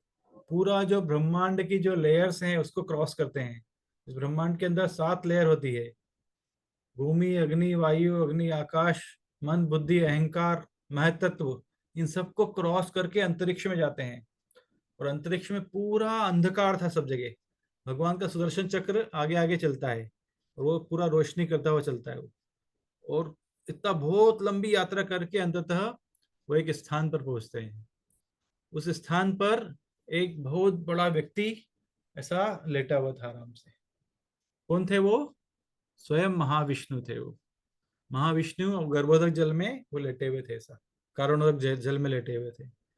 और जैसे ही भगवान कृष्ण वहां पहुंचते हैं तुरंत वो उठ के खड़े होते हैं, भगवान को प्रणाम करते हैं और बोलते हैं कि मुझे पता है कि आप लोग यहाँ पर आने वाले हो। वो बुलाते हैं अपने सेवक को, ब्राह्मण के 10 पुत्र उनको वापस कर देते हैं। तो अर्जुन को बहुत आश्चर्य होता है कि बोले कौन है ये व्यक्ति, और ऐसा क्यों किया इसने। तो कृष्ण भगवान उनको समझाते हैं, बोले ये महाविष्णु है, ये मेरे ही अंश अवतार हैं और यही इनसे ही सारे ब्रह्मांड की उत्पत्ति होती है। लेकिन मेरा दर्शन इवन महाविष्णु के लिए भी पॉसिबल नहीं है करना, इतना रेयर है वो। तो ये मेरा दर्शन करना चाहते थे, इसलिए इन्होंने ये लीला की, इसलिए 10 पुत्र गायब हो गए थे। तो इसलिए वो 10 पुत्र को लेके वापस और ब्राह्मण को वापस कर देते हैं। तो इस तरह से कदम कदम पर भगवान ने अर्जुन की रक्षा की और सारे पांडवों की रक्षा की। और अंततः इतनी भीषण सेना होने के बावजूद भी उन्होंने युद्ध में भगवान ने उनको जिताया। तो इस तरह से बहुत सारी कहानियां ऐसी एक के बाद एक। लेकिन जब भी हमारे जीवन में संकट आता है तो उस समय हमको भगवान को जाके ये नहीं बोलना चाहिए कि भगवान देखो कितना बड़ा संकट है मेरा। संकट को हमको बोलना चाहिए कि देखो मेरे भगवान कितने बड़े हैं, मेरे भगवान इतने बड़े हैं कि ये संकट कुछ भी नहीं है मेरे आगे। ये कॉन्फिडेंस हमको मन में लेके आना पड़ेगा। इसके बारे में एक छोटी सी कथा है, समय है ना थोड़ा? यस प्रभु जी। Okay, Yes. तो एक बार क्या होता है कि अर्जुन और कृष्ण एक बार किसी यात्रा पर जाते हैं वो। तो यात्रा करते करते वन में जब जाते हैं वो, तो वन में जाने के बाद अंधेरा हो जाता है, काफी रात्रि हो जाती है। तो वो बोलते हैं कि इस वन के अंदर एक बहुत भयानक राक्षस रहता है। तो हम लोग क्या करते हैं, हम लोग एक एक प्रहर के लिए पहरा देंगे। 4 घंटे तुम सो, 4 घंटे मैं पहरा दूंगा, फिर 4 घंटे मैं सो जाऊंगा, 4 घंटे आप पहरा देना। तो ऐसा ऐसा निश्चय करते हैं वो। तो पहले कृष्ण भगवान सो जाते हैं और अर्जुन अपना धनुष बाण लेके पहरा देते हैं उधर। इतने में कुछ समय बाद में वो राक्षस आता है उधर। भयानक राक्षस था, उसके भयानक दांत थे और आके तुरंत आवाज करता है वाह, ऐसा करके डराता है अर्जुन को। तो अर्जुन तुरंत डर जाते हैं, एक कदम पीछे हट जाते हैं वो। तो जैसे ही अर्जुन डरते हैं उसका साइज और बड़ा हो जाता है, वो और ज्यादा ताकत से चिल्लाता है और वाह करके ऐसे आगे बढ़ता है वो। तो जैसे ही जोर से आवाज लगाता है अर्जुन, वैसे ही और पीछे हट जाते हैं और उस राक्षस का साइज और बड़ा हो जाता है। तीसरी बार जब वो आगे बढ़ता है तो अर्जुन अनकॉन्शियस होके गिर जाते हैं। लेकिन फॉर्चुनेटली सीधा गिरते कहाँ है वो, कृष्ण के ऊपर ही गिरते हैं वो। तो कृष्ण एकदम हड़बड़ा के उड़ जाते हैं, अरे टाइम पूरा हो गया क्या, चलो ठीक है तुम सो जाओ, मैं खड़ा हो जाता हूँ अभी। और कृष्ण को ये लगता है कि ये इस नींद में भी सो गया, अभी मैं खड़ा हो जाता हूँ। तो कृष्ण पहरा देने लग जाते हैं। तो जैसे ही कृष्ण पहरा देते हैं फिर से वो राक्षस आता है, वो फिर से अपना विकराल रूप दिखाता है और जोर से आवाज करता है वो और जैसे ही आवाज करता है कृष्ण बोलते हैं क्या प्रॉब्लम है तुमको, क्यों चिल्ला रहे हो यहाँ पे? जैसे ही कृष्ण ये बोलते हैं उस राक्षस का साइज छोटा हो जाता है। फिर दूसरी बार अपनी ताकत इकट्ठी करके आता है, फिर चिल्लाता है जोर से। फिर भगवान बोलते हैं उससे व्हाट इज योर प्रॉब्लम, क्या प्रॉब्लम है तुम? तुरंत वो और छोटा हो जाता है। और तीसरी बार जब आता है भगवान उसको डांटते हैं तो वो इतना सा छोटा हो जाता है, एक अंगूठे के बराबर। भगवान अपने धोती के कोने में उसको बांध देते हैं और वहीं सो जाते हैं वो भी। सुबह जब दोनों उठते हैं तो अर्जुन एकदम बोलता है कि अरे वो राक्षस, क्या हुआ राक्षस? भगवान बोलते कौन सा राक्षस? बोले ये धोती में बंधा हुआ, बोले ये राक्षस इतना सा। तो प्रॉब्लम ये है कि हम समस्याओं को बहुत बड़ा समझते हैं कि ये हम लोग इसको पार नहीं पा सकते हैं, लेकिन जब हम उसका सामना करने का सोचते हैं तो प्रॉब्लम अपने आप छोटी होती जाती है। जब हम साहस करते हैं, भगवान के ऊपर विश्वास रखते हैं कि नहीं ये प्रॉब्लम को मैं सॉल्व कर सकता हूँ, तो ऑटोमेटिकली प्रॉब्लम छोटी होती जाती है, छोटी छोटी, इतनी छोटी कि फिर आप आसानी से उसको क्रॉस कर सकते हैं। ये हमारे डे टू डे लाइफ में हम देखते हैं। कभी कभी सोचते हैं कि यार इतना बड़ा काम कैसे होगा, स्पेशली कोई गवर्नमेंट डिपार्टमेंट का काम है, हमको लगता है कि ये तो पॉसिबल ही नहीं है। लेकिन जैसे ही हम जाते हैं, मैंने प्रैक्टिकली ये अनुभव किया है, और हम लोग घुस जाते हैं कि नहीं ये मुझे करना है, तो प्रॉब्लम छोटा हो जाता है फिर। तो इस तरह से यदि समस्या आती है तो हमको ये देखना है कि भगवान कितने बड़े हैं, वो आराम से हमारी सहायता कर सकते हैं। जैसे प्रभुपाद एक बार समुद्र किनारे जा रहे थे, आप सबने सुना होगा। उनके साथ में उनके शिष्य थे ब्रह्मानंद। उनकी हाइट थी 6.5 फीट, अच्छे हट्टे कट्टे।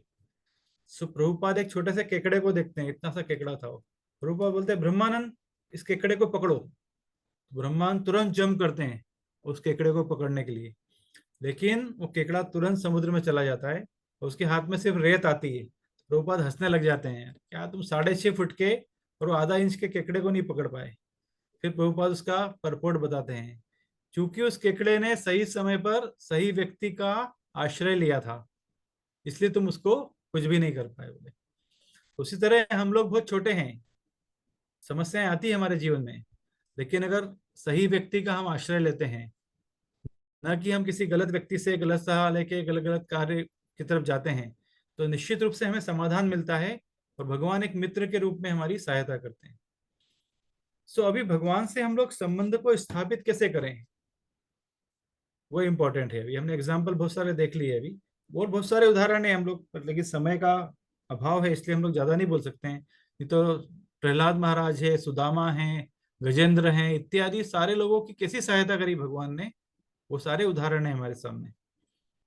तो बहुत सारे लोग भगवान की शरण लेने में थोड़ा डरते हैं।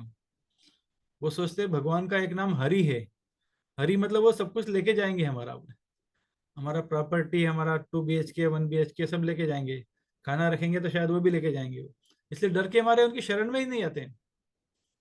लेकिन भगवान को इन सब चीज की जरूरत नहीं है, आवश्यकता नहीं है। भगवान की सेवा कौन करती है? लक्ष्मी सहस्त्र शत संभ्रमम सेव्यमानम गोविंदम आदि पुरुषम तमहम भजामि। हजारों लाखों लक्ष्मियां भगवान की सेवा करती है, उन्हें आवश्यकता नहीं है आपके खाने की, हमें आवश्यकता है कि हम भगवान को खिलाएं, उनसे प्रेम भक्ति बढ़ाने के लिए, उनसे मित्रता बढ़ाने के लिए। तो इस तरह से अगर हमारे जीवन में कोई भी विपत्ति आती है और वो विपत्ति हमें भगवान का स्मरण कराती है, भगवान के पास लेके जाती है, तो वो विपत्ति भी अच्छी है एक्चुअली। जैसा कुंती महारानी बोलती है ना कि मेरे जीवन में बार बार विपत्ति आने दो। ऑफ कोर्स हम लोग ऐसी प्रार्थना नहीं कर सकते, हमारे अंदर इतना धैर्य साहस नहीं है, लेकिन विपत्ति आने से अगर हमारा स्मरण बनता है तो विपत्ति अच्छी है। वो अगर कोई कष्ट है, ज्यादा याद कर सकता हूँ भगवान को, तो अच्छी बात है वो।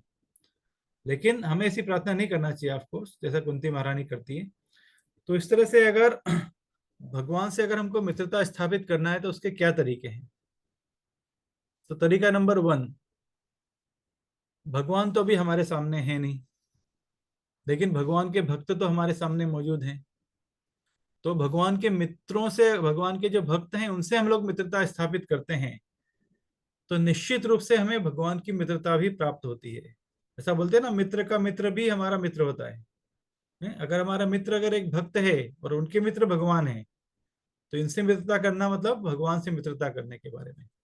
ऐसा क्यों? क्योंकि भगवान स्वयं बोलते हैं एक्चुअली कि मैं उन लोगों से ज्यादा खुश होता हूं जो मेरे भक्तों की सेवा करते हैं, जो डायरेक्ट मेरी सेवा करते हैं उनसे ज्यादा प्रसन्न होता हूं जो लोग मेरे भक्तों के भक्त की सेवा करते हैं उनसे ज्यादा प्रसन्न होता हूँ। तो इस तरह से उन भक्तों का संग करके, उन भक्तों के साथ रह के, और भक्तों के संग में कृष्ण कथा इंपॉर्टेंट होती है, कथा करना इंपॉर्टेंट होता है भक्तों के संग में। कुछ भी अगर हम लोग सत्संग करते हैं, इसका मतलब होता है मिलके सेवा करना, मिलके कथा सुनना, मिलके कीर्तन करना, तो इसको सत्संग कहा जाता है। तो ऐसे सत्संग से हमारा भगवान के प्रति मित्रता का जो भाव है वो और बढ़ता है, उसके अंदर और वृद्धि होती है।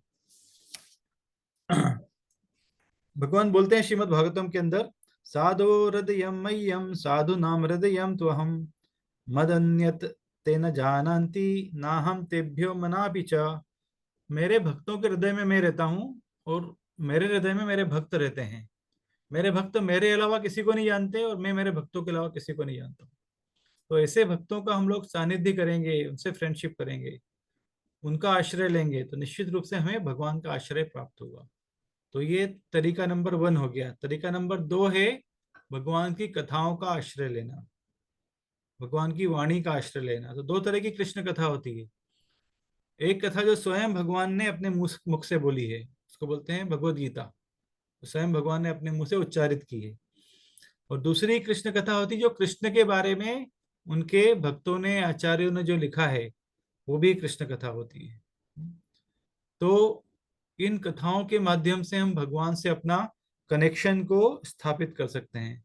हमारे संप्रदाय के जो आचार्य हुए सनातन गोस्वामी, वो बोलते हैं, मद एक बंधु मत संगी मत गुरु मत महाधन मन निस्तारक मद भाग्य मद आनंद नमस्तुते।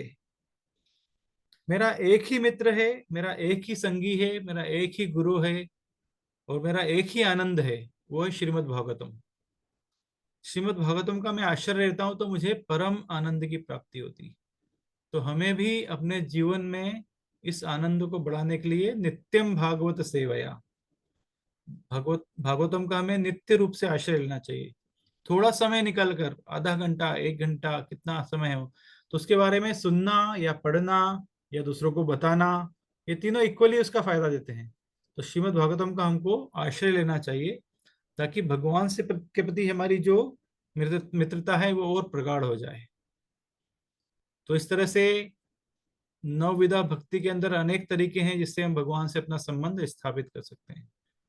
फाइनली जब हम प्रार्थना करते हैं, आप सब भी लोग रोज करते होंगे, त्वमेव माता च पिता त्वमेव त्वमेव बंधु च सखा त्वमेव त्वमेव विद्या द्रविड़म त्वमेव त्वमेव सर्वम मम देव देवा। सब भगवान ही हमारे माता पिता है, भगवान ही हमारे बेस्ट मित्र हैं, श्रेष्ठ मित्र हैं, सुहृदम है हमारे। तो ऐसे भगवान का हमें शरण ग्रहण करके मित्रता स्थापित करने का प्रयास करना चाहिए। हरे कृष्णा, बहुत बहुत धन्यवाद। आप में किसी का कुछ प्रश्न है, अगर समय है तो? हाँ, किसी को कोई प्रश्न पूछना है तो प्लीज पूछ लीजिए।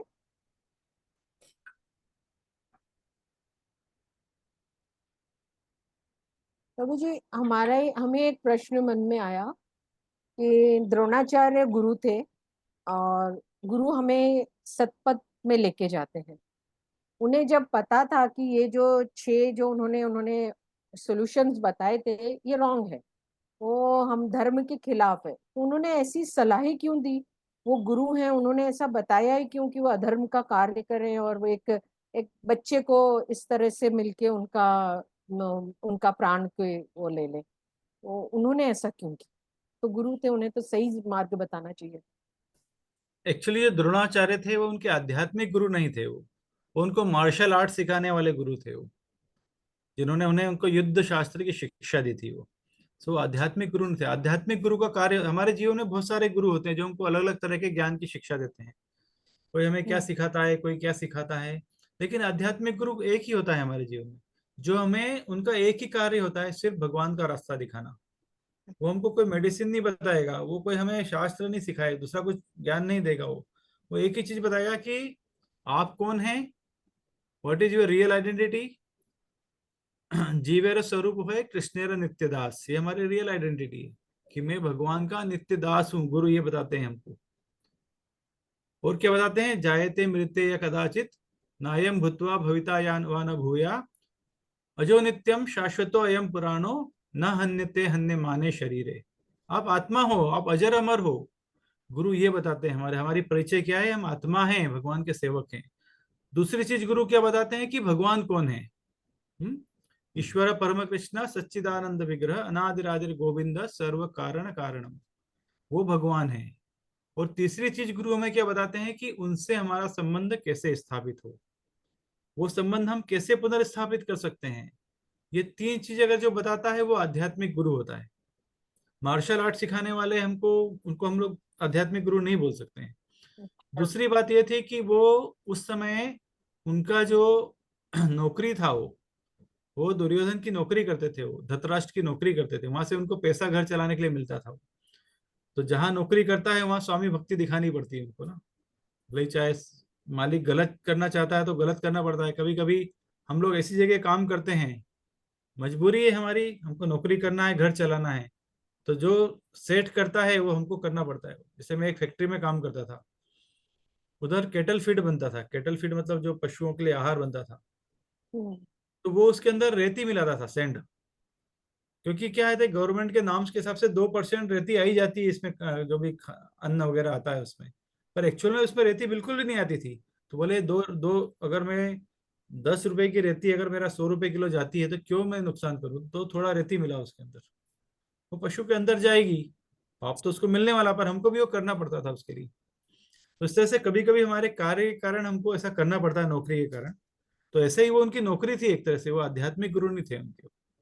इसलिए अभी उन्होंने, जब दुर्योधन ने बोला कि इसको मारना है कैसे भी करके, सिमिलरली भीष्म पितामह वो स्वयं महाजन है।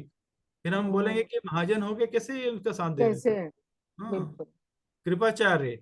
तो कौरवों की सेना में ऐसा नहीं कि सब दुष्ट थे, सज्जन लोग भी थे उनकी सेना में। ऐसे ही पांडवों की सेना में ऐसा नहीं कि सारे सज्जन थे, कुछ दुष्ट लोग भी थे वो। तो दुष्ट और सज्जन सब जगह पाए जाते हैं इस तरह से। तो इसलिए अंततः उनका परिणाम क्या होता है, द्रोणाचार्य का सिर काट दिया जाता है। सारे लोगों का वध हो जाता है जिसने भी अधर्म का साथ दिया हो। तो भगवान इस उदाहरण से यही सिखाना चाहते हैं कि आप कितने बड़े भी योद्धा हो, कोई भी पदवी पर हो, यदि आप अधर्म के साथ हो तो आपका नाश होना ही है। थैंक यू प्रभु जी। और किसी का कोई सवाल? एक प्रश्न चैट बॉक्स में है अमिता जी हाँ। का। Why was Lord Vishnu not able to meet Krishna directly? Direct. जो आपने स्टोरी लास्ट में बताई उससे रिलेटेड है कि वो डायरेक्ट क्यों नहीं मिले। मिल सकते। इसके लिए हमको पूरा समझना पड़ेगा कि भगवान का एक्सपांशन कैसे होता है एक्चुअली। सो भगवान जो है वो अपने गोलोक धाम में रहते हैं।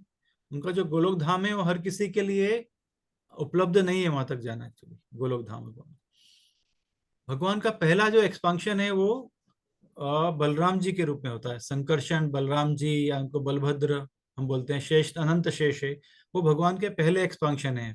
सबसे पहला अवतार जो होता है बलराम जी का होता है। फिर बलराम जी से चतुर्विहु स्वांश बनता है। इसके अंदर वसुदेव, संकर्षण, प्रद्युम्न और अनिरुद्ध, ये 4 व्यक्तियों का प्राकट्य होता है। फिर उसके अंदर जो वसुदेव है उनसे नारायण की उत्पत्ति होती है। फिर उन नारायण से फिर से एक चक्रव्यूह श्वांश बनता है, एक प्रद्युम्न, अनिरुद्ध, संकर्षण और वासुदेव। फिर उसके अंदर जो संकर्षण है उनसे फिर महाविष्णु की उत्पत्ति होती है।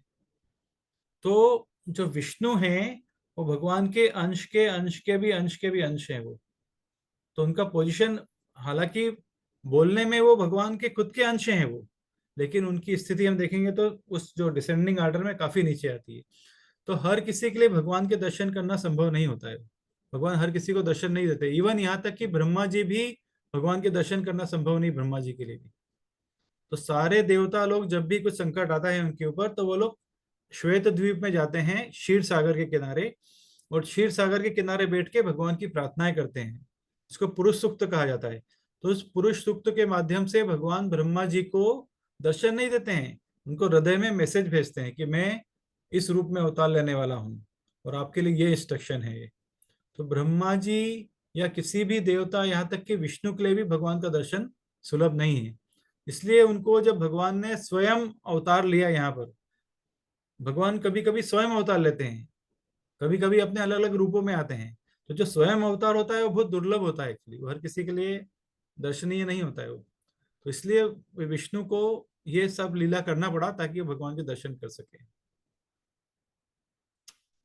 हरे कृष्णा। लगता है और किसी का कोई प्रश्न है नहीं।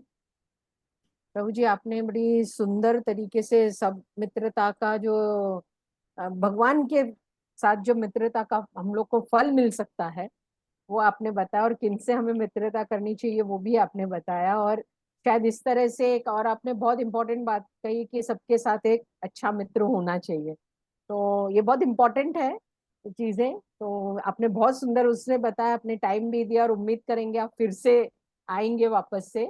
आपको थोड़ा संक्षेप में प्रियंका भी आपको थैंक्स करना चाहती है, तो प्लीज प्रियंका। दंडवत प्रणाम प्रभु जी, हरे थैंक यू, कृष्णा। धन्यवाद। तो सबसे पहले आज की इस सुंदर कथा के लिए आपका बहुत बहुत धन्यवाद, और पूरी श्रद्धा टीम की तरफ से, परिवार की तरफ से, हमारी ऑडियंस की तरफ से आपका बहुत बहुत धन्यवाद। तो जो आपने बताया कि स्टोरी जो आपने सबसे पहले बताई थी, उससे हमें एक मैसेज मिलता है कि किस तरीके से हमें ये जो बाहरी चीजें हैं, जो देह है, जो मनी है और जो रिलेटिव्स है, इस पर ध्यान ना देने के बजाय हमें अपने जो भगवान और हमारा रिलेशन है उस पर ध्यान देना चाहिए। तो आई होप जितने भी आज ये सब सुने हैं तो इस पर जरूर अप्लाई करेंगे। और भगवान और जो अर्जुन जी का जो संबंध आपने बताया मित्रता का, बहुत अच्छा बताया कि किस तरीके से अर्जुन जो बार बार अपने आप को अग्नि में प्रवेश करने का बोल के, लेकिन भगवान ने हर समय उनका साथ दिया, उनको मतलब उनका साथ कभी नहीं छोड़ा। तो इस तरीके से जो हम लोग हैं, जो जनता है, जो भक्त हैं उनके, या जो नहीं भी हैं, उनको भगवान पर अपना जो है संबंध अपना भगवान से जो अच्छा बनाने की कोशिश करनी चाहिए, ताकि जब हम संकट में हो तो भगवान भी हमारी मदद करने जरूर आए। तो बहुत सुंदर कथा के लिए धन्यवाद प्रभु जी, और आशा करते हैं कि आप आगे भी श्रद्धा परिवार में आए, कथा करें, और आपके श्रीमुख से हमें सुंदर सुंदर कथाओं का श्रवण करने का अवसर मिले। तो यही आशा करते हैं। धन्यवाद। Thank you. इसमें एक छोटा सा करेक्शन था। मैंने जैसा जी। कि बताया कि देह है, हमारे परिवार है, रिश्तेदार है, प्रॉपर्टी है, वो कम इम्पोर्टेंट है, भगवान सबसे ज्यादा इम्पोर्टेंट। लेकिन इसका मतलब ये नहीं कि उसको हमको इग्नोर करना चाहिए। देह हमारा माध्यम होता है जिसके माध्यम से ही हम भक्ति कर सकते हैं। तो देह को स्वस्थ रखना, उसका ध्यान रखना भी इम्पोर्टेंट है। रिश्तेदारों का ध्यान रखना भी इम्पोर्टेंट है। अपना प्रॉपर्टी, पैसे का ध्यान रखना भी इम्पोर्टेंट है। लेकिन हमको एट द सेम टाइम उसको इग्नोर नहीं करना चाहिए। जो भगवान जो फैक्टर हमारे जीवन में है उसको इग्नोर नहीं करके उसको भी इक्वली इम्पोर्टेंस देना चाहिए। कहने का ये मतलब वो ऐसा है, उसको टोटल इग्नोर नहीं कर सकते हम। सो आप सभी को बहुत बहुत धन्यवाद, आपने बहुत धैर्य के साथ में सुना। So I am very happy to be here. Hare Krishna. Thank you. Thank you प्रभु जी। Thank you.